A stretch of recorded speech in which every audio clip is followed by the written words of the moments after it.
Study.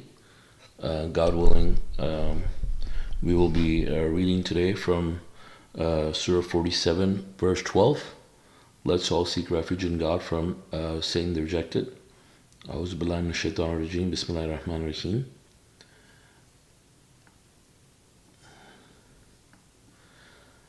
Verse 12. God admits those who believe and lead a righteous life into gardens with flowing streams. As for those who disbelieve, they live and eat like the animals eat, then end up in the hellfire. Many a community was much stronger than the community that evicted you from your town. When we annihilated them, no one could help them. Are those enlightened by their Lord the same as those whose evil works are adorned in their eyes, and they follow their own opinions?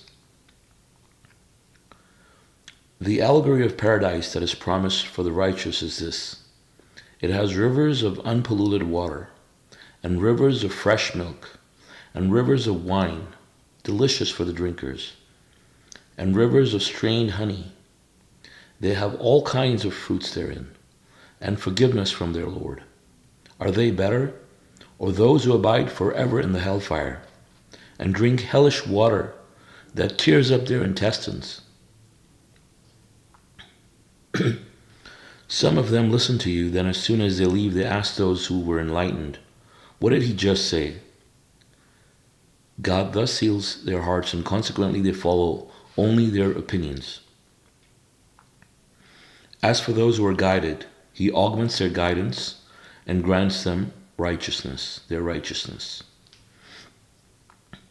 So we see in these verses that God is talking about paradise, and the allegory of paradise that he describes here is that it has gardens with flowing streams, there are rivers of milk and honey and wine, and we understand that these are allegorical descriptions because this is how we can understand, because of the fact that we have lived and experienced this world, and we know what strained honey and milk and wine may taste like, or drinking these delicious drinks, may make us, feel refreshed and happy, and give us comfort and joy. I mean, these are the things that God has described to give us an idea. In the same manner, the hellish drinks that tears up the intestines, and so both the differences are extremely,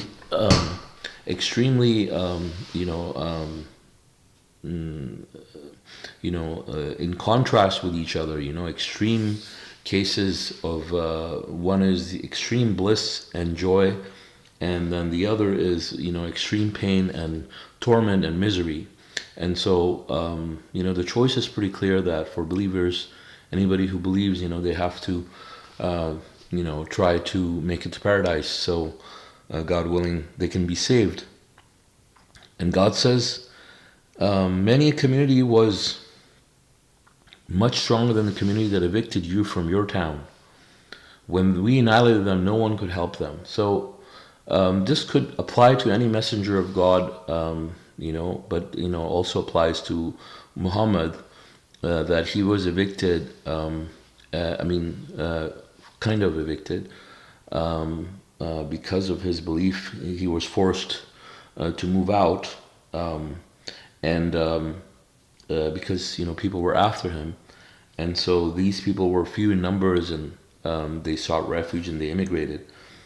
But God says that those who disbelieve, they live and eat like the animals eat. And so the way the animals eat, obviously, they don't have a responsibility. Not that anybody's trying to portray the animals in a bad light, but the thing is that animals do not have the responsibility of choice that we do, that we have to use our brains to worship God in all circumstances and make the right choices. So the animals just have to live in, you like a, think about like a dog or a cat. I mean, how are they just, they don't have to do anything. They just come here, play and eat and sleep, and they leave. They don't have to do their contact prayers.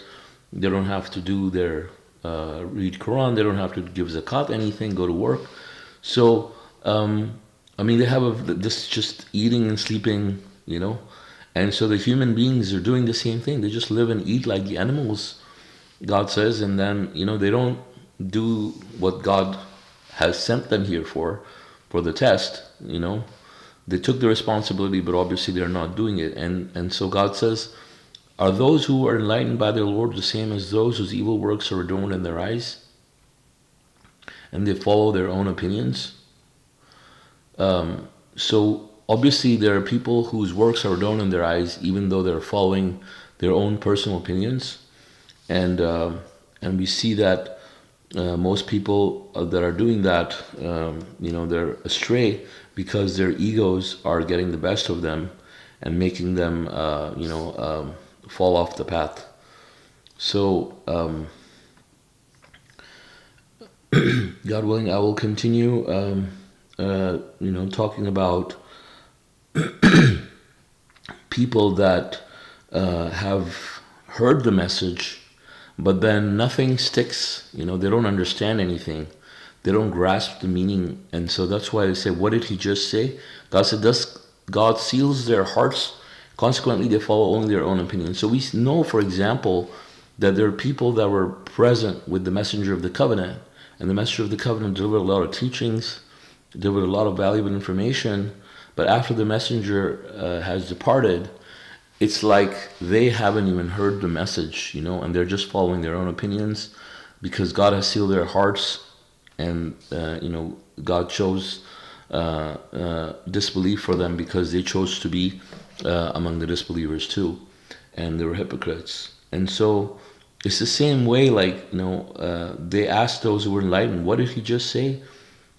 So they don't get anything, And God says, God does seals their hearts, and consequently, they follow their own opinion. So even if somebody tries to explain it to them, it's not going to stick. And so God says, as for those who are guided, God augments their guidance and grants them their righteousness. So obviously, people who are guided, they're guided towards righteousness, and he augments their righteousness. They continue to commit righteous works and seek forgiveness from God and prioritize their lives properly. End of the world, verse 18. Are they waiting until the hour comes to them suddenly? All the signs thereof have already come. Once the hour comes to them, how will they benefit from their message? And 47:18, the footnote says, the Quran, being the final testament, provides all the signs needed to pinpoint the end of the world. 2280. See Appendix 25 for the details. So as for the disbelievers, the hour will come to them suddenly. And so, but as far as, the believers are concerned, they know that the world will end in the year 2280 AD. And, but we don't know the exact time or the exact month or the exact date. But we know that it will end in the year 2280 AD. But God says all the signs thereof have already come to pass. And we know that pretty much all the signs for the end of the world have come to pass, except the smoke and Gog and Magog, which are the two signs left. And then, we can expect the world to end in 2280. You can see Appendix 25 for more details on that. La ilaha illallah, first commandment. Verse number 19. You shall know that there is no other God beside God. And ask forgiveness for your sin and the sins of all believing men and women. God is fully aware of your decisions and your ultimate destiny. So we see in the footnote, it says, significantly, the first pillar of religion is stated in a surah entitled Muhammad, and it is utterly devoted to God alone. Muhammad's name was added by his idolizers against his will. So we understand that this surah is titled Muhammad, right? And this is the verse 19 of that surah, which mentions La ilaha illallah as the correct shahada, right? And it doesn't mention Muhammad. So it shows, it proves to us that people have added Muhammad's name, against his will. Because if God wanted his name to be added, if anything, he would have added it in verse number 19 of surah that's titled Muhammad, right? So this is a clear sign for us that, this is God's will to show people that Muhammad's name was added against his will by his idolizers. And God says, ask forgiveness for your sins and the sins of all believing men and women.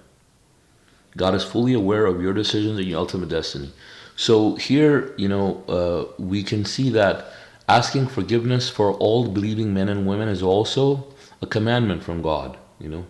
We shouldn't just ask forgiveness for us. We should ask forgiveness for all believing men and women. Obviously, we cannot ask forgiveness for idol worshippers, but we can ask forgiveness for people who are believers among men and women. And we know that people who are believers among men and women, God will forgive them, right? And if they're not believers, we can ask forgiveness for them as much as we want, but God will not forgive them. But then, why are we even doing that? What is the purpose of asking forgiveness for these people, right? And the reason is that when you ask forgiveness for these people, you're basically growing your own soul, because you're imploring God for forgiveness. You're recognizing that God is forgiver, most merciful, and it's a form of worship because you're remembering God. Obviously, an atheist would not ask God for forgiveness for anybody, right? So it's God's commandment, among other things, that we ask forgiveness for ourselves and ask forgiveness for all believing men and women. And at the same time, when you ask for something for someone else, it's also a good thing, because shows you care about other people too, other than yourself. So God says God is fully aware of your decisions and your ultimate destiny. So as far as God is concerned, God knows exactly where we will end. God knows exactly where we need to be. So again, why are we asking God for forgiveness? Because it's growing our soul, and by asking God for forgiveness, we're growing our soul, and we're making our own chances better for ourselves to increase our chances of going to paradise. Obviously, someone who's arrogant, do not ask him for forgiveness, is not gonna make it. Exposing the hypocrites. Those who believed said, when will a new surah be revealed? But when a straightforward surah was revealed, wherein fighting was mentioned, you would see those who harbored doubts in their hearts looking at you as if death had already come to them. They were thus exposed. Proof of faiths during Muhammad's era. Obedience and righteous utterances are expected of them, if only they showed confidence in God when mobilization was called for. It would have been better for them. Is it also your intention that as soon as you leave you will commit evil and mistreat your relatives? It is those who incur a curse from God, whereby he renders them deaf and blind. So verse 20 talks about how the hypocrites are exposed by a situation where God has mentioned fighting. And obviously, fighting in the cause of God requires a lot of trust, and requires a lot of faith in God, and requires dedication and motivation to get out of your comfort zone and do something that's not easy. It's a strive. It will take your time, it will take your money, it will take guts, faith in this case, because we know God is the one who gives you strength, and he's the one who gives you victory. So you believe in God to be able to do that, right? And so God makes it possible for these people to be able to do that. And God says that basically this is how these hypocrites are exposed, because as soon as fighting is mentioned, people have a huge problem with it. People don't want to fight. I mean, obviously, God tells us that the believers are harsh and stern with the disbelievers and the hypocrites. They're like lions with the disbelievers and hypocrites, and like pussycats with the believers, right? And so they're extremely kind with each other, and they're harsh and stern with the disbelievers. So when they come across these situations, obviously, you have to do what God says. And so it's easy for a lot of people to just put a smile on their face and be nice, right? But it's hard to be stern, and it's hard to fight, and it's hard to be in a situation where you'll be afraid, right? Because if you're smiling and kind to people, nobody's going to say anything to you, right? But when you're fighting with them, obviously they're going to say things to you, they're going to attack you, You could be in physical danger. There could be many things, right? And so you have to get out of your comfort zone to be able to do that. To be kind and nice and put a smile on your face is very easy. And people don't do that out of choice. It's a commandment of God that you have to be that way. I mean, you can't be nice to all groups and you can't be harsh to all groups, right? God has said who to be harsh with, when to be harsh, and who to be stern with, when to be stern. And so we have to act according to God's commandments, according to the situation, according to the people, and according to the seriousness of what's going on, right? And so basically, these people were exposed because they didn't have a faith in God, and immediately they thought that this was a loss. This was, they're lazy, and they were in doubt, and so they didn't want to gain credit because otherwise they would be eager to work righteousness. They'd be eager to strive, and they'd be eager to, get the highest ranks, right? But these people were exposed with the fear and the hesitation. And so we have to be careful. There are people that say there's no such thing as fighting in the Quran, and people are just having conversations, for example. We've had situations like that. And so this exposes a lot of people. Obviously, there's times and situations where people have to be hard, people have to fight. It may not be a physical fight, but, people are still fighting. It's not a physical war, but, there is still things going on, interactions going on, many things will happen. And so people will be exposed, obviously, because God will put you in these situations. When God says that the believers are harsh and stern with the disbelievers and hypocrites, that doesn't just mean the people of Muhammad, right? So it has to be us. And so people who are not doing that, there's something wrong with them. There's something wrong with their submission, and basically they're exposing the hypocrisy in their hearts by not acknowledging that such a thing is a commandment from God. And in Muhammad's time, obviously, it was difficult. They had to physically fight and physically go to war. Thank God, at least in our time, God makes it easier, but people will still refuse to, do anything in the cause of God. And God says it is also your intention that as soon as you leave, you will commit evil and mistreat your relatives. Obviously, this is talking about the hypocrites that, they pretend to have this face where they think that they're going to be kind to everybody and even the disbelievers. But when it comes to their own relatives, they are so, they're such hypocrites, and they mistreat their relatives and they commit evil, right? Obviously, these are bad things. So it's not like these people are just all-rounded kind people. These are hypocrites. And so they will go against God when they have to be kind. They will be harsh when they have to be stern. They will be kind, And we have seen those examples of people. It's just it takes you by surprise when you see those types of reactions. And basically it just, prevents these people from following the path of God, and they're just misguided that way. They cannot act according to the situation. Study the Quran, verse 24. Why do they not study the Quran carefully? Do they have locks on their minds? Surely those who slide back after the guidance has been manifested to them, the devil has enticed them and led them on. This is because they said to those who hated what God has sent down, "We will obey you in certain matters." God fully knows their secret conspiracies.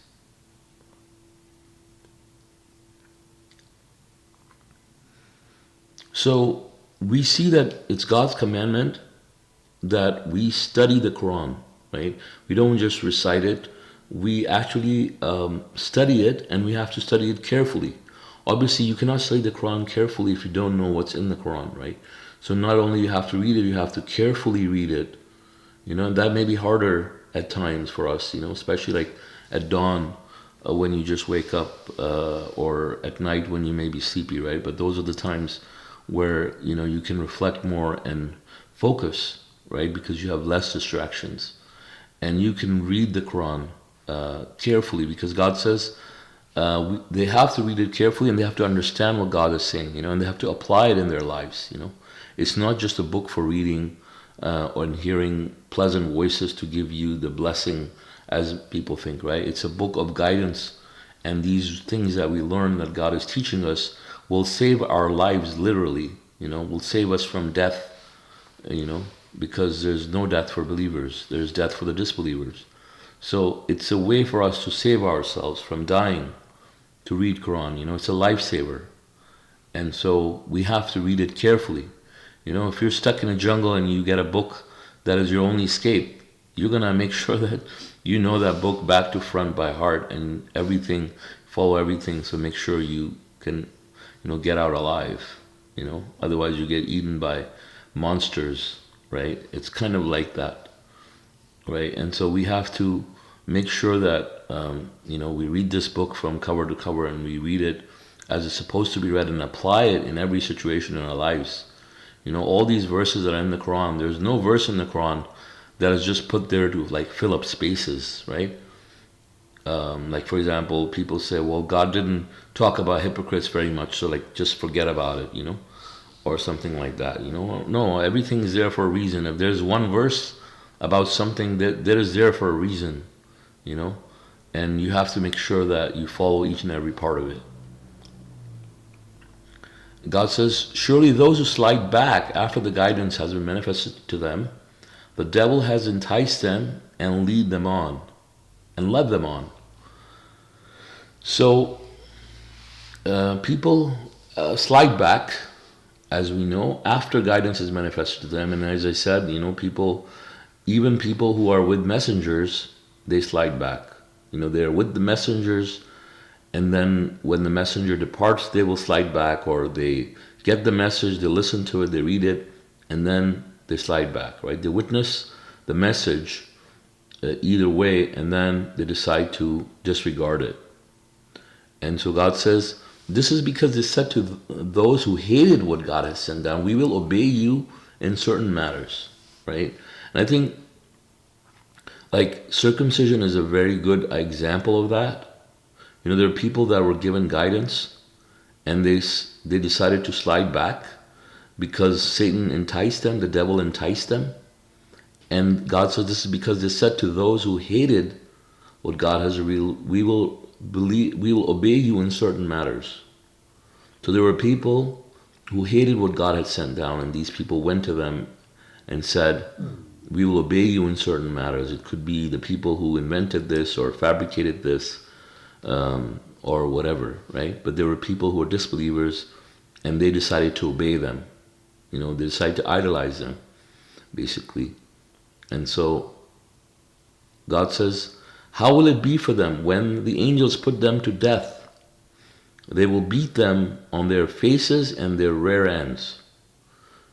So none of us wants that kind of a farewell from this world after all our efforts in this world, right? We want to be greeted, we want to be welcomed rather than beaten up and go through excruciating misery, and humiliation.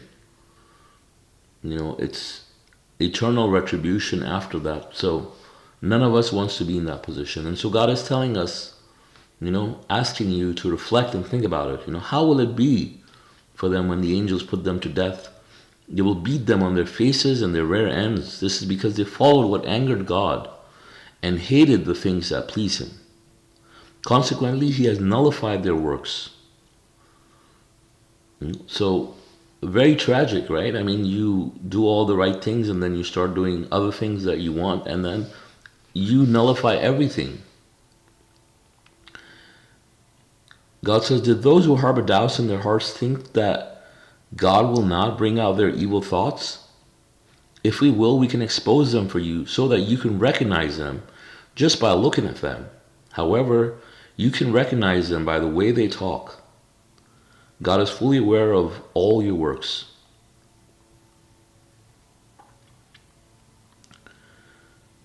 We will certainly put you to the test in order to distinguish those among you who strive and steadfastly persevere.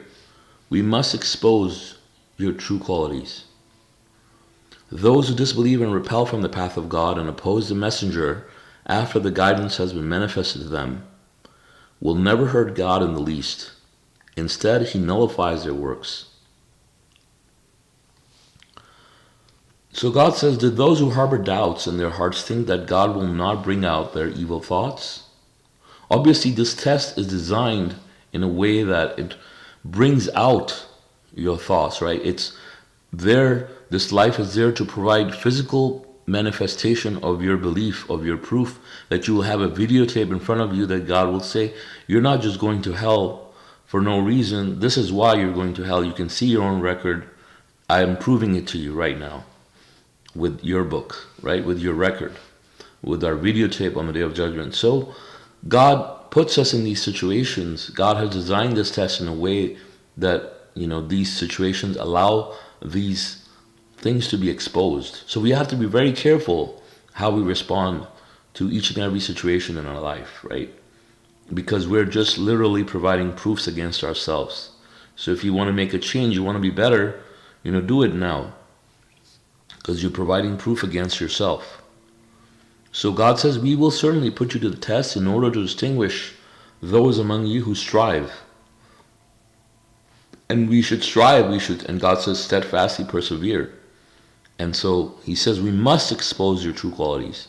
So it is this test is designed to expose our true qualities, Your admission test is to expose your true qualities, is to expose whether you're going to worship God, that you said you're going to worship God. You promised God that you're going to worship him. So are you really going to do it? Are you going to be, when you're going to be tested with a lot of money, are you going to submit? Are you going to turn arrogant and disbelieve and turn away? Or are you going to worship God? When you're tested with poverty, are you going to despair? Are you going to complain? Are you going to object? And so these are all things that we have to be mindful for, right? These are little things, that we have to do, in comparison to what awaits and what God has promised, So there's great motivation behind all of this. There's great motivation and good reason for God to tell us about the hereafter, to tell us about the gardens and spouses and perfect peace and happiness, right? So that, because God wants us to succeed, he wants us to pass our test, but we are not willing to believe. The problem is with the human beings. But God is inviting people, to save themselves, because God doesn't want people to make the wrong choice. God dislikes to see his servants make the wrong decisions. God doesn't want to put a single person to hell. But people are going to hell on their own volition because they insist on disbelieving. They insist on going to hell. Verse 33 says, O you who believe, you shall obey God and obey the messenger. Otherwise, all your works will be in vain. The great disaster, those who disbelieve and repel from the path of God, then die as disbelievers. God will never forgive them. So, God is telling the people who believe that they must obey God and his messenger, otherwise all their works will be nullified, right? And so, obeying God and obeying the messenger is side by side, hand in hand, because the messenger is also inviting you to obey God. And how is God telling you to obey him? Through the messengers, right? Messengers are his mouthpiece, a way for God to communicate with the mankind and give them the guidance. They're the teachers that God sends down to help you, to guide you, right? And so if you want to be saved, you obey God and his messenger. Simple as that. Obviously, obeying God, doesn't happen just on its own, right? I mean, God has a system. He brings messengers to teach you and guide you. As God says in the Quran, lead you out of darkness into the light, explain things to you, clarify things to you. And so people who decide to block the messengers and tries to separate the messenger from God, like in a way that they don't want to listen to the messenger, but they will just want to listen to the Quran, obviously are misguided because they are disobeying God. Because God is saying you have to obey the messenger as part of obeying God. And God says the people who disbelieve and repel, all their works will be nullified, imagine. And so God says, therefore you shall not waver and surrender in pursuit of peace, for you are guaranteed victory, and God is with you. He will never waste your efforts. This worldly life is no more than play and vanity. But if you believe and lead a righteous life, He will reward you without asking you for any money. If He asks you for money to the extent of creating a hardship for you, you might have become stingy and your hidden evil might be exposed. You're invited to spend in the cause of God, but some of you turn stingy. The stingy are stingy towards their own souls. God is rich while you're poor. Warning to the Arabs: if you turn away, He will substitute other people in your place, and they will not be like you. So the footnote for this verse says, the Quran was given to the Arabs in their language for 1400 years, but they rejected it and refused to believe that it is complete. They fabricated hadith and sunnah. So we see that God says that this worldly life is no more than play and vanity, and we see literally when come talking about the Arabs here. I mean, what is this life? It's all about vanity. You see these people, they don't know what to do with the money, and they're just spending it on putting gold inside everything they can shove it in their bathrooms, their cars, their bank accounts, wherever they can, and they have more. But they're not spending it for the cause of God. They're not spending it to be charitable the way they should be. Of course, you'll see people around them living in extreme poverty and hunger as slaves, and they treat them in the worst way, pay them as little money as they can get away with, and treat them horribly, right? But they have enough money just for themselves, right? More than what they can handle, and they don't want to. They are stingy about it, right? And they have so many rules and laws in place to make sure that money stays with them and doesn't go to other people who immigrate, for example. They'll never be able to get those benefits, right? And so these are the people that God says, are the worst in hypocrisy. The Arabs, God says, are the worst in hypocrisy. And so here there is a warning to the Arabs. God says, if you turn away, He will substitute other people in your place, and they will not be like you. And so this happened. God gave the Quran to the Arabs in their language for 1400 years, but they rejected it clearly and fabricated hadith and sunnah and refused to believe that the Quran is complete. They refused to believe that the Quran is complete. Many people refuse to believe that the Quran is complete, and they opt for hadith and sunnah, even though they have the purified Quran, they have a messenger, they have the mathematical miracle, but they refuse to believe that the Quran is complete, perfect, and fully detailed. And God says, if you turn away, He will substitute other people in your place. They will not be like you. These people obviously were given money, and they are invited to spend in the cause of God, and they turn stingy. And God says the stingy are stingy towards their own souls, obviously, because if you were given money and you're stingy and spending in the cause of God and striving in the cause of God, you're being stingy with yourself, because you're not spending that money to grow your soul, to put money in your post-retirement account for your hereafter, right? You're using it for other things. You're using it for the worldly things, to incriminate yourself, and you're not using it to please God. And so God says they're invited to spend in the cause of God, but they turn stingy. And God says God is rich while you are poor. So imagine, God is rich. He has all the bounties in the heavens and the earth. Everything belongs to God, right? But the human being is poor because we own nothing. God owns everything. And so the human being is poor. We're always needy. We need God. We need the provision. We need His guidance. So, but God is rich, right? And so for you, in order to be wise you should listen to God, right? So, it's for your own good, for your own benefit, for your own soul. And we don't want to be like those people that the Arabs were. Now we have the message, right?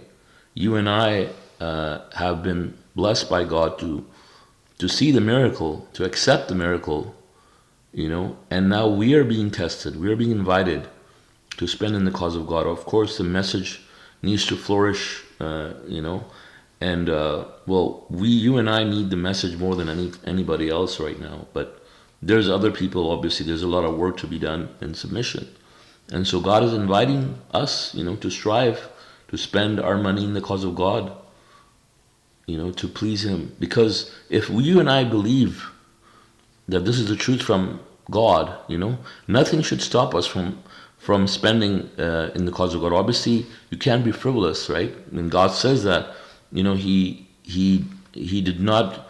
He's not telling you to spend money to put a hardship on yourself, just enough that you can, without being stingy. But if God told us to give a lot of money, let's say if the zakat was instead of 2.5%, was like 30% or 40%, people would definitely become stingy, and so God doesn't do that either. God made the religion easy and made it enough for us to be able to do things the right way, and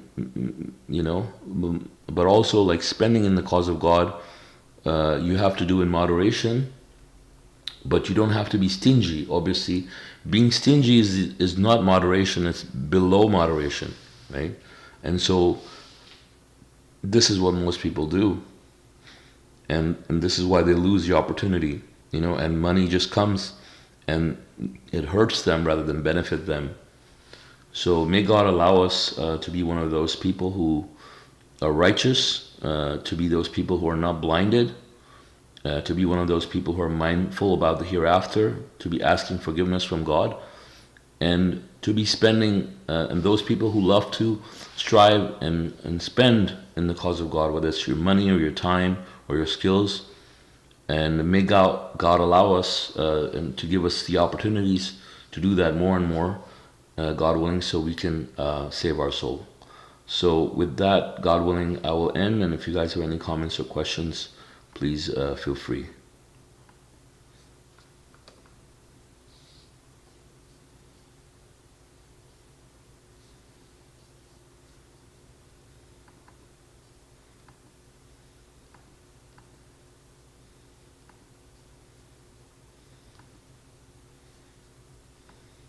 MashaAllah, thank you, brother. You're welcome, brother.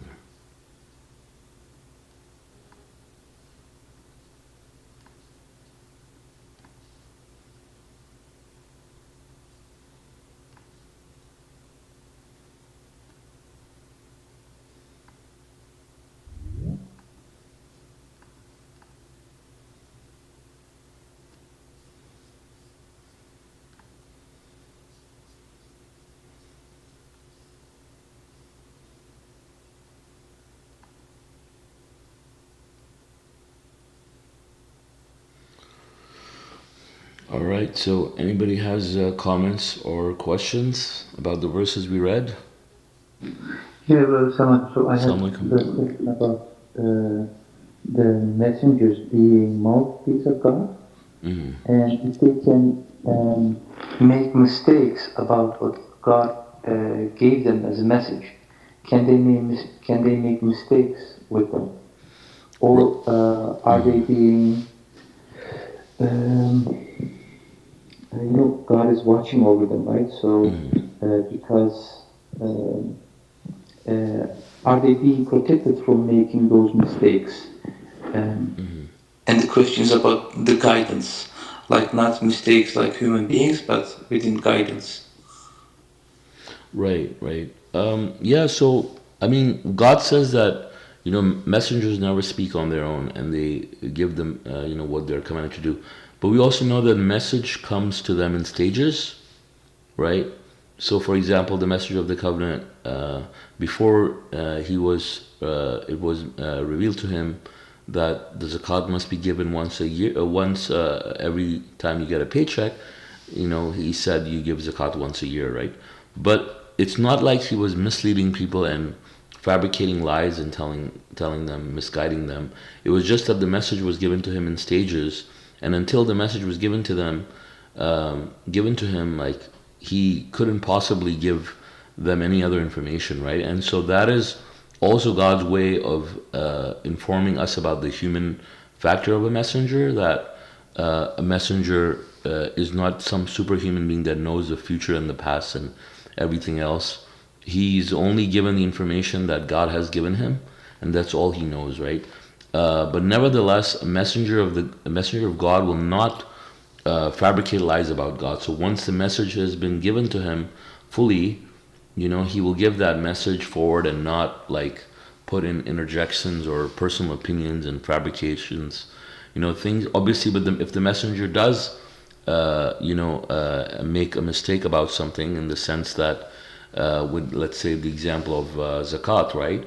So he was corrected and he corrected it, right? But then there are people that will use that, right? Now these things are also done for a very good reason. One, to not to show the people that these messengers are human beings, and so people don't idolize them.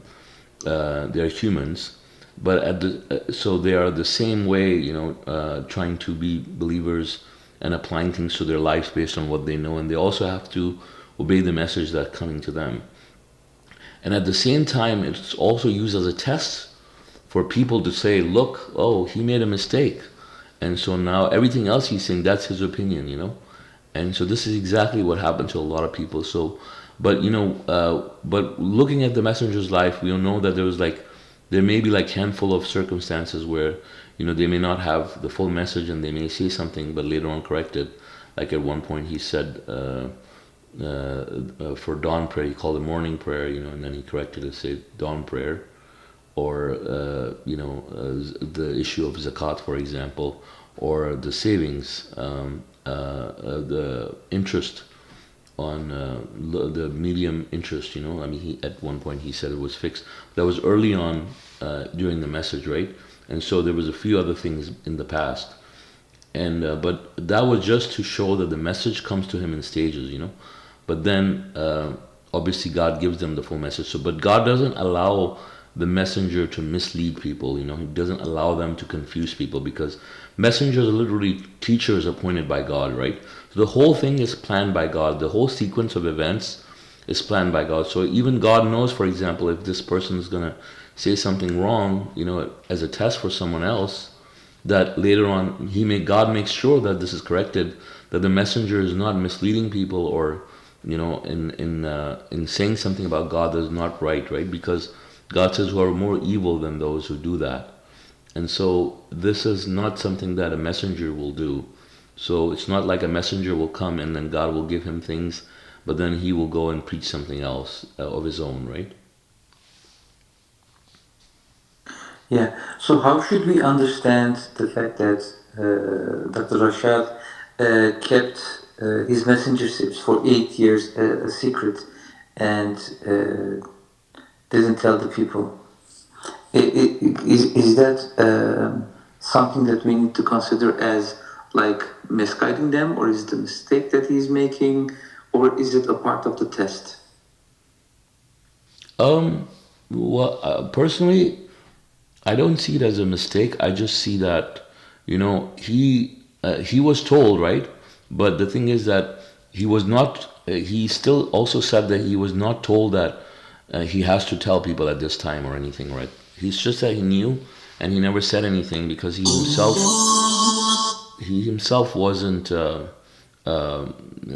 ready to accept it or to say it. He knew that he was a messenger, but he had a little bit of shortcoming in his own self, that he was afraid, or I don't want to put words in his mouth, right? But for whatever reason, he said he was a coward. He felt like a coward until he was given some strong signs that convinced him that it was time for him to proclaim it to the people, right? So obviously, that was a very rightfully so. I mean, it was a very a big step, right, in submission for people also, of course. So God made it so that it was done at the right time. But it wasn't like God was telling him to do it and he refused or anything. It's just that he knew, but he never said anything, and he was not ordered to say anything either.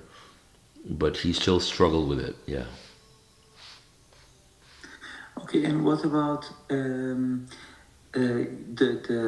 miracle of 19 is like not only one thing, right? There are a lot of things that were discovered in his time.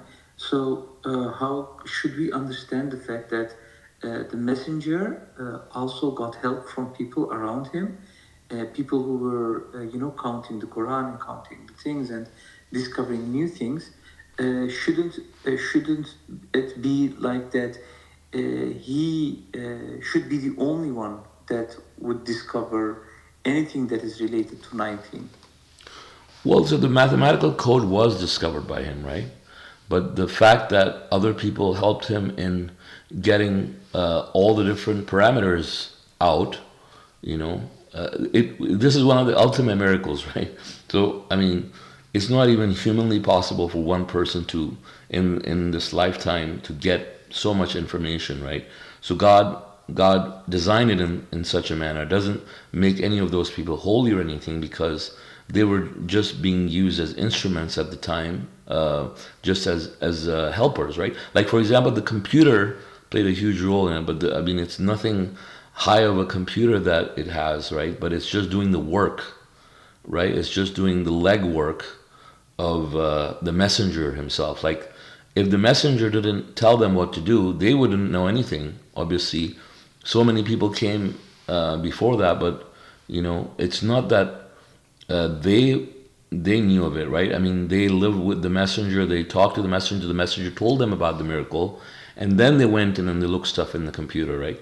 But there's nothing saying that God will not give any believers signs or anybody signs. Signs are there for people to see, right, and discover. They can, if people look, they can find more signs too, if God allows them to, if it's in accordance with God's will. But this miracle was discovered by Dr. Rashad Khalifa. So the fact that other people were, assisted him in the process, like, for example, Muhammad went to war, right? Now, he didn't go to war on his own. He also was accompanied by people, right? So doesn't mean that nobody should accompany him and he should do everything himself, right? But the message was already discovered. The miracle was already discovered. Just the fact that they put it together, like, it doesn't make them any holier, the other people, right? For example, God gave the Quran to Muhammad, right? And so the Quran was given to him. Other people helped put it together, write it down, all these things, put out all the details. So it doesn't make them authors of the Quran, right? God is the author of the Quran, and He revealed it to Muhammad, right? And so in the same way, the message about the mathematical miracle, the miracle was given to Dr. Rashad Khalifa. It's associated with him. Even if someone else discovers something, it points out to Rashad Khalifa, being a messenger of God, that he was authorized and given this miracle. So that's what I'd say there. Yeah. Yes. So the question comes from the point that Jesus, for example, they showed some miracles. Moses showed some miracles, and they all showed. It's showed by them. They showed the miracles. So then people expect that if the miracle of 19 is related as an evidence for Rashad being a messenger, then he should be the only one who would discover all the things. And if someone else next to him can also discover the things, then 19 is not going to be some kind of a proof for his messengership. The question comes from there. Right. Well, the thing is, the fact that 19 is associated with the messenger already, even if someone else discovers it, that still brings it back to him, right? Like, for example, if Moses had some kind of miracle that related it back to him, even if someone else showed it, that if God gave a miracle, let's say, to someone else, to prove that to prove that Moses was a messenger, it wouldn't change anything, right? And so, in the same manner, God gave the miracle to Rashad. He discovered it. He found all the major parts of it. Now, other things around it, obviously minor details here and there, it doesn't change the miracle, right? It doesn't change the fact that he's a messenger, but it also doesn't make anybody else a messenger. It just because the miracle was already given to Rashad, right? Now you can't have like another messenger come and say, "Hey, I have a miracle of 19. I'm also a messenger," right? Which is what you see all these fake messengers are doing, right? Trying to find mathematical numbers to imitate Rashad and say they're messengers, right? But the thing is, the message has already been revealed to him. The code has already been discovered, right? Now, different parts of it, people are lending him help, and doesn't mean that they are discovering the miracle. The miracle has already been discovered. These are just details of the miracle, right? So it doesn't change anything. Yeah, so another question is that,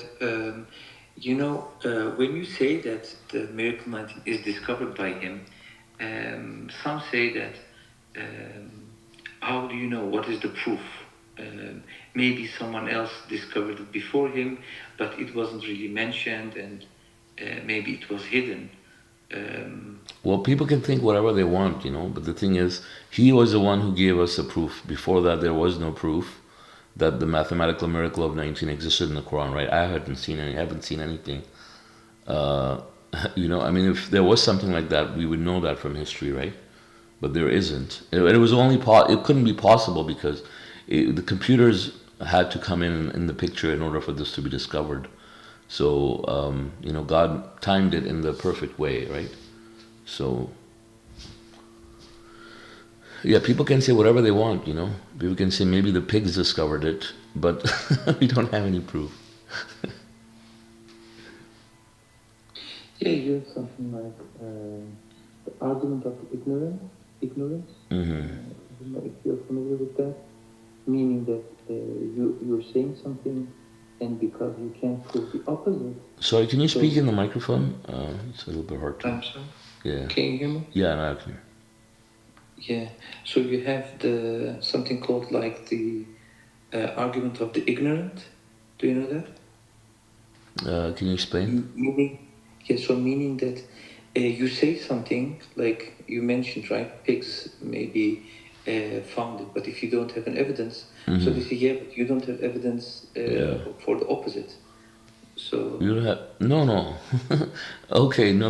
Well, no, I'm saying if they have evidence, they can prove it, right? We have evidence that Rashad discovered it, right? No, we have the evidence that Rashad discovered it first.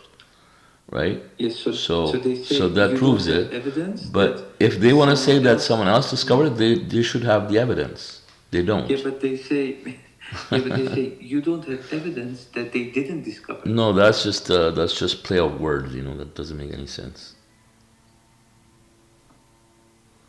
Well, if say you have, then you show it, right? Yeah. They don't have it, and that's just somebody who doesn't want to believe, right? I mean, if someone doesn't want to believe, they can play that game all day long, right? But it's not going to get them anywhere, right? So, people can say whatever they want. It's like the heifer story, right? They can just play around and dilly-dally around it. But at the end of the day, I mean, they're only hurting themselves. But the proof is there, The proof is in the pudding. It speaks for itself, right? So, yeah. For us, it's clear. Yeah. But if someone doesn't want to accept, they can say all these kinds of excuses. I would just ignore such people, honestly, because that's just arguing. These are just arguments for the sake of arguments, right? They're not people trying to get anywhere.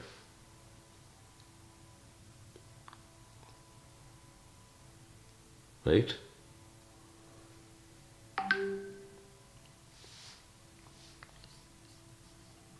Yeah, but so I just saw your messages. Okay. So the other one was about Rashad saying things that are not in the Quran, like the idea is to follow him only in the parts that he's giving the message. but only the things that we can find in the Quran. And the things that we cannot find, we shouldn't follow him. So everything, yeah, Give more. yeah. So everything that the messenger explains is from the Quran, right? He references from the Quran, right? But the thing is, it is really a messenger's job, like what people are saying that they want to be messengers, because the thing is that like there's a lot of hidden information in the Quran. Quran is the last scripture, right? And so we're not going to get any more scriptures. So when a new messenger comes, he's going to give us information, but it's not like information you'll just find like, oh, it says 40 and it says about end of the world. It's not going to be like obvious, right? So these people will never accept it. But the thing is, this is how the information is going to be found. Information is there, but it's only destined to be revealed to the messenger, to be given you, to be extracted from the Quran, right? And so there's this extraction that is happening, and so you may not directly find it, but when you read the verses, it's pretty obvious, right? This is the source, and so the messenger is telling you that this is in the Quran, but he's given you information. Like the idea of perfect happiness was in the Quran, but it wasn't explained in such a clear fashion. The idea of the feud in the high society was not explained in the manner that we understand it now, the way it's put in the Quran. But as a messenger, it was his job to reveal these things, important pieces of information for our salvation, right? And so it was his duty to reveal these things. Now, these things are in the Quran, they're from the Quran, but it's not going to be necessarily, everything is not going to be necessarily just given to you on a platter like in the Quran. Otherwise, there's no need to send a messenger, right? If the Quran, everything is just crystal clear, just laid out for people and explained as they need to understand it, God wouldn't have to send messengers. But he did, and so that's the reason that more information comes out from these messengers and clarified in a way that we understand it, but we know that also that he's saying it from the Quran. Messengers do not speak on their own, right? And it's not like he made a mistake that was corrected or anything like that. So those are things. I know the couple of issues that people have trouble with and they use over and over. But those are ways that God also tests these people and makes it a test for them, and people's egos are basically exposed. That they have such a hard time accepting the truth. Yeah, for example, can we say that the miracle of 19 is in the Quran, but there is not even one verse where God says that this Quran we made it with a mathematical structure based on 19. So Dr. Rashad saying, giving the message about the 19 and giving the reference in the Quran. Oh my God! Can we see it like that? Can we see it like that, or can they say it like that? No. So. Well, I mean, it's just a person deciding to be blind, right? It's like you God says even if you climb a ladder into the sky, they will still not believe, right? So it's like that, right? I mean, for such kind of people, honestly, like you can't do anything to guide them, right? And you don't have to even necessarily answer each and every one of those things these are just games, right? Because I mean, there's no verse saying the mathematical structure of the Quran, but the mathematical structure is there when you count it. It's physical facts, So people just don't want to accept it. Just let them disbelieve, At that point, there's no point in arguing with them, honestly, because your job is not to convince people. Your job is to invite people. If they are believers, they're meant to be guided. They'll see it automatically and follow, just like you, right? They will not argue and fight. These are ways to fight and resist, to try to find reasons to not accept the message. Right? It's pretty obvious, I think, based on the questions you're giving me. It's like their jinn is trying very, very hard not to accept. Finding every reason in the book, every trick to say no. Yeah. MashaAllah. Thank you, brother. You're welcome. By the way, Suleman brother, can you tell the end of the world again? Because I think my speaker was a little bit made a noise. So I was saying, well, we were just talking about the end of the world. It is in Appendix 25, I believe. Mm-hmm. Yeah, end of the world is in Appendix 25. So, which part are you referring to about the end of the world? I heard this. You said 2288. This is what I heard, but Two, I remember it was 2280. no, 2280. I didn't say 88. I thought you said 88. I was like, okay, should I tell it right now or should I wait? Sorry, it Yeah, was it's my funny. bad. No.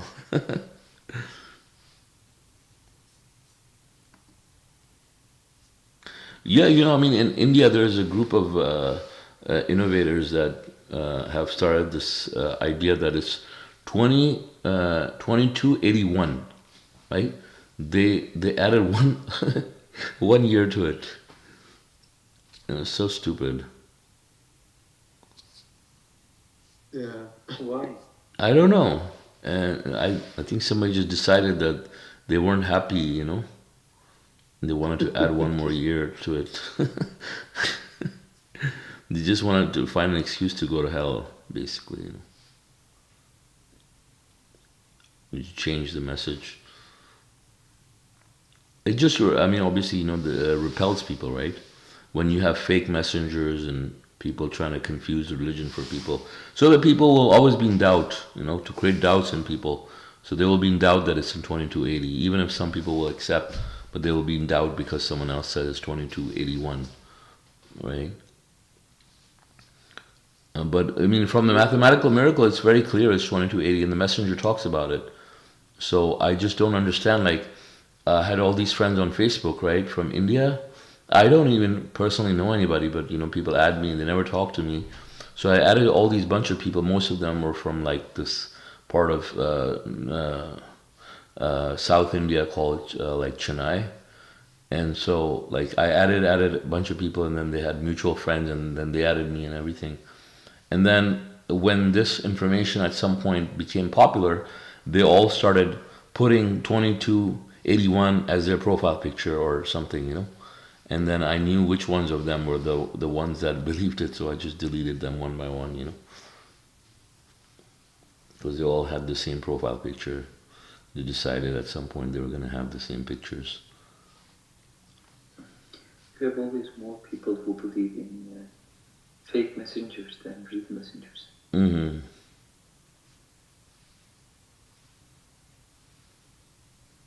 There is one in Turkey right now. If they want to see how fake messenger can be, people can check. His name is Hasan Mezarcı and he lives in Turkey. He wears a costume and he says, we can drink alcohol or whatever. Like he's changing all the commandments. Mm-hmm. And he wears a white costume, like a tail. So like A tail? a character from a tale. Okay, It okay. looks like a yeah. The fancy messenger. Yeah, if they want to see a fake messenger, they should definitely, people should definitely check. And one of them recently died. This guy had like a few thousand people in his, when he died, they came to his graveyard. Mm-hmm. Lots of people. Those few thousand people will join him in hell. The hell will be full of people, Majority of people are going to hell, so.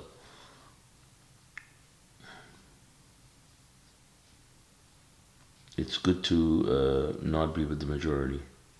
So. Yeah, God says so. Don't follow the majority of the people. They will misguide you from the path of God. Mm-hmm.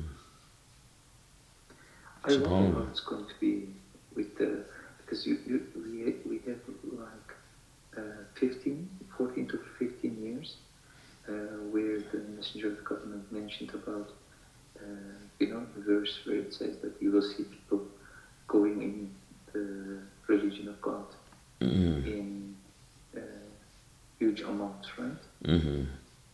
Yeah, inshallah, that will be the next. That'll be the next reading, right? Verse Surah 48, victory. Inshallah. Inshallah, we see many people. Hmm. My turn. Yeah, your turn, God willing. Right. Oh, my turn.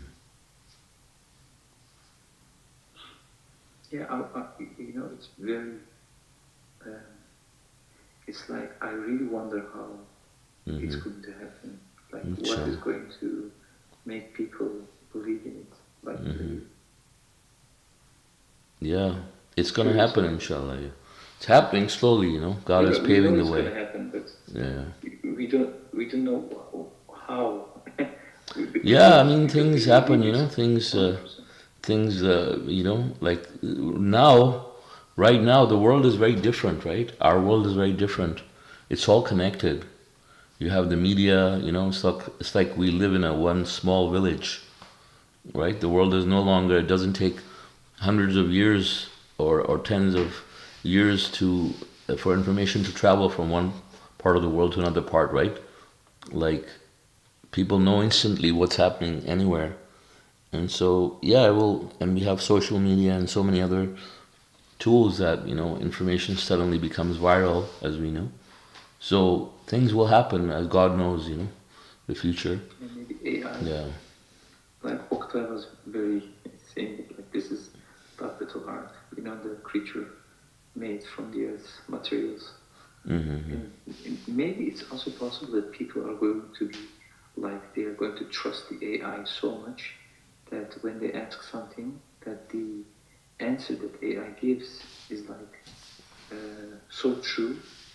And when maybe it's possible, right, that in the future it's going to be more complex and more detailed. Well, I mean that we know now, that we already know that this was revealed. This was the computer. The computer was instrumental in discovering the mathematical code, right? So that part's already been done, But a computer is not gonna make a person believe. People don't believe, facts that they read on the computer, right? But the thing is, yeah, even AI, like, no, because obviously, Because of the trust. Because of the Yeah. trust I that mean, people will the get thing in. is, you have the mathematical proof. There's no bigger proof than math, right? I mean, an AI talking to you may be one thing, but yeah, I mean, if the AI can prove it to you mathematically, I mean, the thing is, I mean, it's not even AI at this point, it's just basic intelligence, you have math. It's a scientific proof, right? So when something's proven by mathematics, I mean, even like if you talk about AI, for example, right? It's interesting that you mention AI. I mean, I don't want to bore people who don't know much about AI or stuff, but for example, if you tell AI that 2 plus 2 is 1, no, sorry, 2 plus 2 is 5 instead of 4, AI will apologize to you and say, yeah, indeed, 2 plus 2 is 5, you know? so, so it's not, I mean, but the thing is, we know 2 plus 2 is 4. And that's what helps with the computers helped us make those bigger calculations to the point that there's statistically, and from all the laws of probability,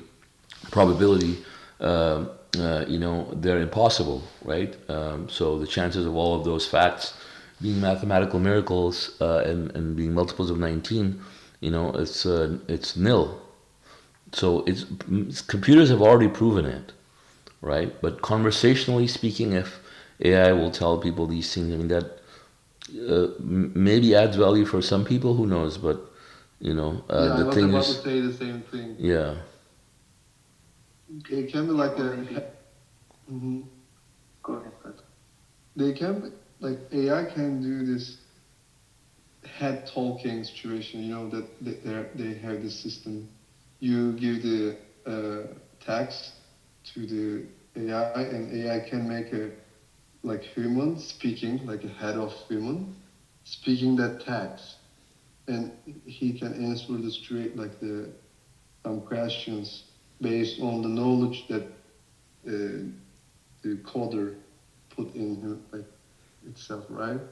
So that there can be talking heads soon, about this situation, but like exactly like they don't even listen when I say 19 to people. Like, hey, look, there's a miracle, and they look at me as if I'm a weird person. Mm-hmm. What he's doing, what he's Mm-hmm. explaining to me. They Yeah. already wielded that shield in society Mm-hmm. for me, so Mm-hmm. I don't really care. Yeah, and Whatever you usually, guys do, AI gathers this type of information from around them, right? They learn it, right? And so they'll learn whatever people are saying too. Like, for example, if you ask AI like anything, for example, if the world will end, they'll say, "No, I don't think so." Many people have made predictions, but it never happens because they're reading from every resource that people have put out there, right? And so, I mean, the information is already there. The mathematical code is already discovered. The computers have already done their job, right? And so it's just a matter of information getting out now. I mean, the information is already out; it's spreading, But eventually, God's promise will happen. But I mean, the mathematical miracle itself was the proof. And if the mathematical miracle itself, math, doesn't convince anybody, nothing else will do anything for them, But the thing is that the scientific miracle of the Quran is there because the world now understands science. We're scientifically literate people, and we're able to prove things based on science. And so science has already proven it now. It's just a matter of time. Yeah, sure, maybe AI will help and enhance it even more, but the creature itself is the computer. It's not like the technology behind artificial intelligence. Is the computer itself is the creature that God said will be created and will make it public to people, common knowledge to people that this is the truth, and the lies will be exposed, and that's has already happened. you know. And based on this miracle of 19, we already know that this will be the instrument in making submission prevail all over the world. Yeah, so maybe they will also ask AI and quantum computers if they can make a similar thing, because God says in the Quran, right, try to make the same ayah in the same way, but you cannot. You can never do that. No. So, maybe they're going to try to use this technology to make the same, and they will see that it's still impossible, even for quantum computers. No, people try to do that now, even, but they can't. No, nobody can do it. AI, because you have some people who still think that there is something, but the technology will evolve, and maybe it's possible in the future. Mm-hmm. So, and that when that future comes, when they rely upon that technology, and then try to make the same, and you'll see maybe that it's impossible, still with the technology that they have. Yeah, I mean, it's like people are trying to find aliens,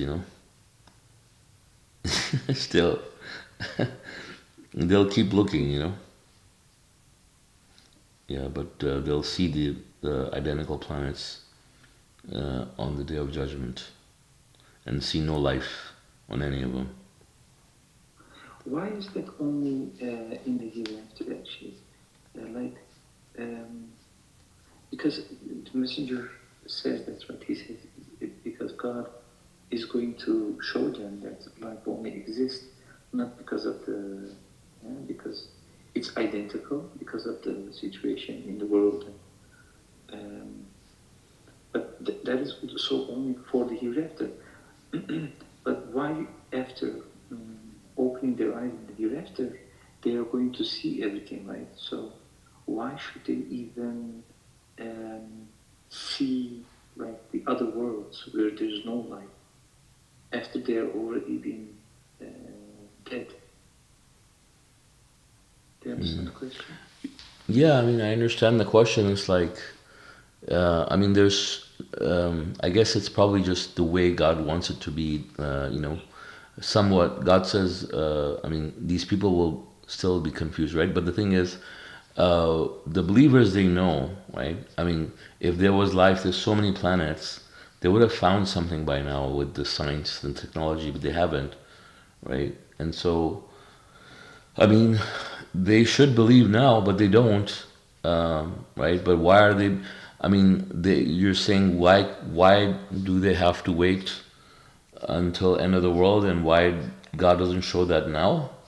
I mean, it's up to God, Yeah, right? but I guess. if they would see, like with, for example, with the James Webb Telescope, that they see the other worlds, and they can, you know, if they have very good pictures of those worlds, and they see that the situation Yeah, is extremely similar to this I one, mean, they're still seeing that they, now, right? They're seeing those planets too.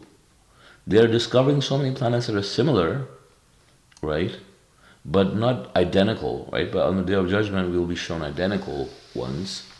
But yes, they're so seeing that's what I planets that mean are actually. similar. There's no life on them, right? So if Anyways, God could show them the identical ones, uh, it's not gonna change. By the way, it's not gonna make them yeah, of believers. course.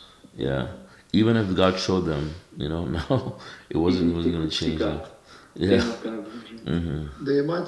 They might say this is a magic. Right. Exactly. They say, "Oh, you just created a copy of the world, and it's an illusion. Maybe you just put it in a studio." Like they say about the moon landing. Yeah, so you remember I told about one of my customers, in which I had a discussion with, and eventually, after talking for like a few hours, I asked him, if you could see God directly, if He is in front of you and you can see Him, right? Would you then believe? And he still said no. Oh well. Maybe it's a dream. Yeah. I said, Wow. yeah. I said, okay, what uh, uh, let's say there is God, what can He do to convince you that He exists?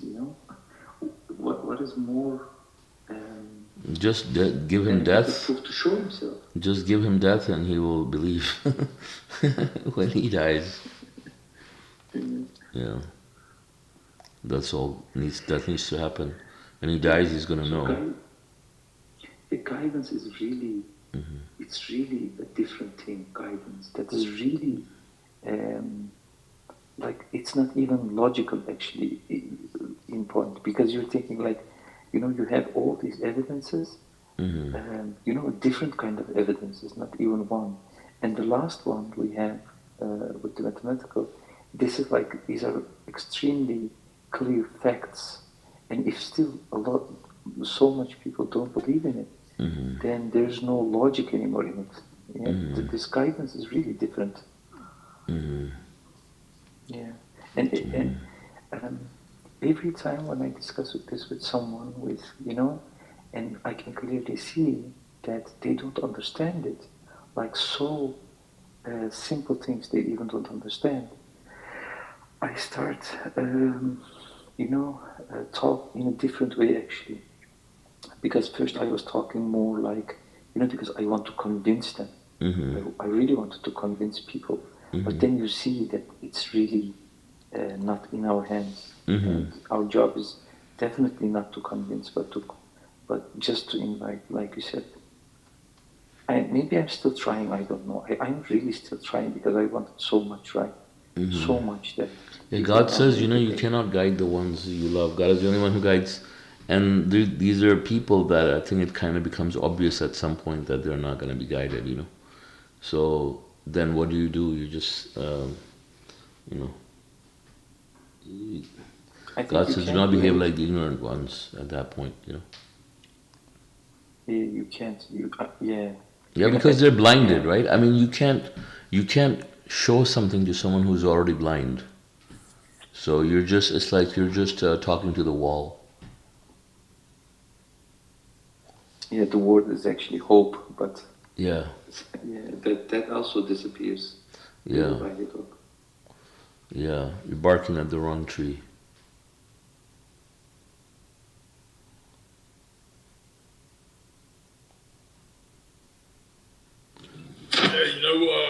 What's funny is I'll send verses from the Quran to people, even a family member,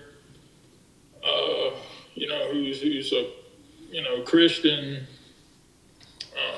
idol worshiping Christian, and they don't know what it's they did. I don't know if they think it's from the Bible or whatever, but I did, I wouldn't call it an experiment, but I would just do it, and then they really liked it. They said it helped them and stuff. Someone very close to me in particular. And then when one day, I sent a verse. Just these were verses over the period of a couple months, and one day I included, how it was from the Quran, and then the reply was good. It's like, okay, good, but I read the Bible though. And that just goes to show you, it's like, man, they were man, these were great verses. They were helping me, John. Blah blah blah. This is actually my mother.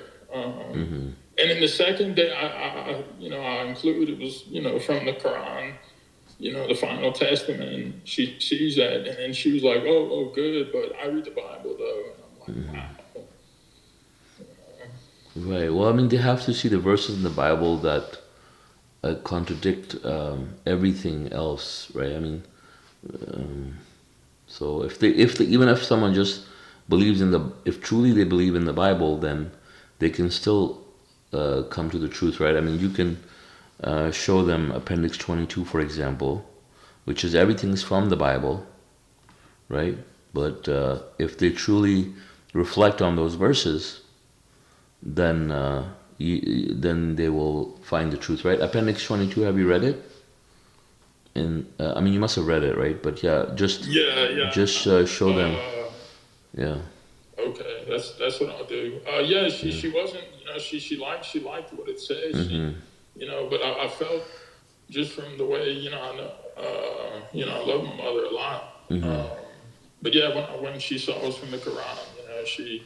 I don't know, but I think there's still a very good chance. She even said herself for a long time. I'd asked her, and she said she wasn't about Jesus and dying on the cross. I said, does it really make sense to you? And she even admitted some time ago, she was like, to be honest with you, no, it doesn't. So it's kind of like they. It's just blindly, or I find that with a lot of Christians, they don't really actually believe. It doesn't make sense to them, and in their heart they know that, but it's like you want to help these people so bad because they're family and you love them. SubhanAllah, I love Appendix 22 because all the verses there really if you dissect them, like they just destroy the concept of today's Christianity. Of course, it's not Jesus' religion, right? And so these verses will just destroy it. There's no way someone will believe these verses and then believe Jesus was God or believe in the Trinity. This absolutely makes no sense unless they believe that Jesus was a schizophrenic or something, that he was talking to himself, or he was these split personalities or all these things. There's no way, anybody would, in their right mind, would accept that. So they'll know that there's something wrong, right? Yeah. So I mean, I personally had experience with that with the two individuals really, and I really just got into it, with them, and then they were just so confused. They said, that's not written in my Bible. That was that was the reaction I got. It's like, that's not in my Bible. I was just reading common verses from the Bible, Like my Bible doesn't say that. Yeah, they have all these different, hundreds of different interpretations of the Bible. That or so many people look at one verse and you show them. And, I mean, yeah. Or I sent them stuff from Ecclesiastes and from yeah. about how it says fear God for you bring. Yeah, but these coworkers that I was telling you about, these are missionaries, you know. The day of judgment. These coworkers I was telling you about, these are missionaries who go to Africa and all those countries to preach Christianity, you know. And so when I tell them that these verses, like, oh, they have never seen it.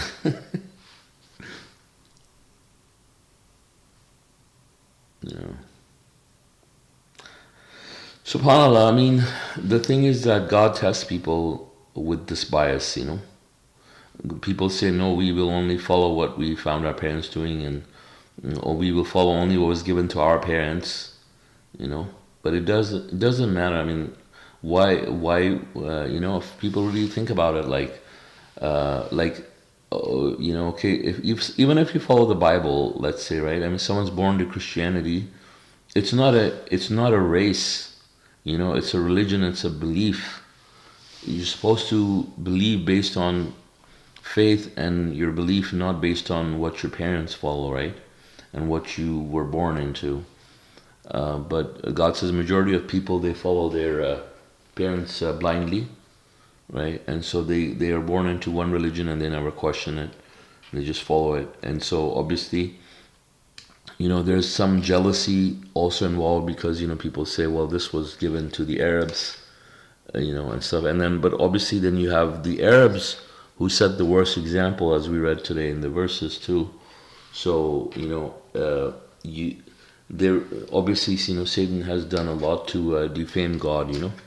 And so this is why, like, you know, how he repels people from accepting the truth.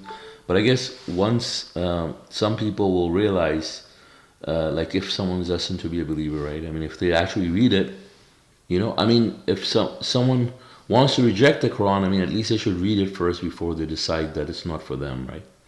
So you should invite them and offer them to read it, you know, for themselves. MashaAllah. Yeah, that makes a lot of sense. Yeah, there was someone, another family member, a relative, I gave a hard copy of the Quran, you know, the final testament, the authorized version from the messenger, and then they returned it to me maybe like a year later, and they didn't really say much, you know. But yeah, that's so true. Maybe yeah, I think I'll do that with my mother, you know, because she loved the verses. I would say maybe once every few days, and that's just proof, you know, like it's more proof that what she in her heart, you know, or her soul, whatever, knows the truth, you know, but for whatever reason, you know, I don't know if it's you know, the older she get or people get in general, if it's harder for them to accept that they've maybe been lied to, you know, for a long time about, you know, the idol worshiping in Christianity. But and yeah, there is, I notice a lot of you know, jealousy, and or like there was a Christian I was you know, old co-worker. You know, I was showing him, you know, how the Quran has the most accurate narrations, you know, about Joseph and or situation with Abraham, and he was trying to compare the Bible, you know, and there was a lot of stuff lined up, but you know, the Quran was dispelling of whatever falsehood and stuff, and it's all I could sense, you know, a little bit of you know, I guess flashback, you know, like it, you know, he was just trying to say, oh, the Bible's got this and this, and you know. Right, yeah. All right. Well, it's good. MashaAllah, we had a lot of comments for today. And if you guys have any more comments, we can continue. I have more. You have more? Okay. Are you tired? No, we're not tired. I'm curious. Yeah, so, so when this message comes, right, you have some people, when they hear it, they immediately believe in it. Like, it takes not a long time. And some people, like the question is this: can we assume or say that if someone hears the message, if that person is guided or will be guided, they will accept it very quickly? And if someone doesn't accept, like it takes 1 year or 2 years, can we then say like that person will not be guided anymore? Because if he or she would be guided, then why should it take like 3 years or 4 years or more? I think if someone is truthful and is righteous, and is a good person and destined to believe, can we say that it shouldn't take a long time to accept it? And if it takes a long time, can we then say, okay, probably this soul is not destined to believe? Right. I mean, the thing is that it's just there's no like a cookie cutter that you can use to say this person's going to believe and this person's not going to believe based on time, so to speak, right? But the thing is, you can tell when a person is blocked. A person can have an open mind. They could talk to you about God, have a debate, keep an open mind for years, and eventually accept the truth, right? But then you have somebody that you try to present and they just immediately put out a wall and they don't want to hear anything and nothing goes through, right? So at some point you realize this person's never going to believe, right? Or they become hostile or just very defensive or very arrogant, right? And so you understand that there's no point in having this conversation. But someone else could be just very kind and open-minded and just very observant, and you don't know when is the right time. Maybe God will guide them. But the thing is that what I would say is that God will not allow those people to become like completely blocked. Those people will have, but it's just something that is a very kind of individual, like you will feel from them. Like for example, Abraham spoke to his father at one point. He understood that, he realized that God will made it obvious for him that his father was destined for hell, right? But before that, he was very kind to him and he kept inviting him, and he was not accepting, right? But he kept inviting him. But the thing is, at some point, it becomes obvious when somebody's going to be guided or not. Like, like for example, the kinds of things that you're talking about people saying about the message and about the miracle. It doesn't sound like somebody who wants to believe or who's open to believe. It sounds like someone who doesn't want to believe, and someone who's willing to go to any length to want to disbelieve. And you can debate with a person like that for years. It's never going to get anywhere because the person has decided not to believe, right? So the person who's going to believe is going to be one who is a truth seeker, who doesn't care. He just wants to know the truth, where it doesn't matter where it comes from or how he gets there, but he's seeking the truth, right? So he's looking for clues. But someone's already decided, no, this is not the truth. I'm not going to believe this. They're not going to find it, right? It's like someone has decided after seeing everything that it's not the truth, right? Now, someone, for example, is very different. Like, let's say you could have family members, even, right, where you haven't had a chance to explain to them everything, but they know about the message. They know you're a submitter. They know it for a long time. They're kind of respectful. It's been 20 years, let's say, and they know you're a submitter. They haven't taken the opposition, But this person may not be hostile, but they are completely opposing, They're adamantly opposing and trying to look for all kinds of ways to tell you that is incorrect. Like I'm even surprised that the lengths at which they're willing to go to say you're wrong, to say that maybe someone else could have discovered it and whatever, this is a fallacy of ignorance or whatever, which it's not, because you have the proof and they don't. But seems like they're pretty skilled in deceiving themselves, in this manner. Because God says they only deceive themselves without perceiving when they do that. They may think they're being very smart, right? But they're just misleading themselves without realizing it. Yeah, so what happened today was, like, a friend of mine, I told him before about the Miracle 19 and some details about it. And what I told him was actually like, um, if someone would come to me with new information that is from God, like a miracle, because how many people witnessed the miracle, right? If you today ask someone, how would you like to see the miracle that Moses showed or that Jesus showed, they would be all excited, right? But here we have a miracle and no excitement.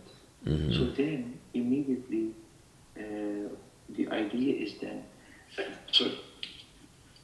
So the idea is then, okay, probably you're not interested in the truth, and then don't put a lot of time and effort into talking with these people. So right now I'm looking at the people, if they are interested in the truth, and ask these kind of questions. And if someone is really interested in it, then they themselves come with questions, right? Exactly. Like we did.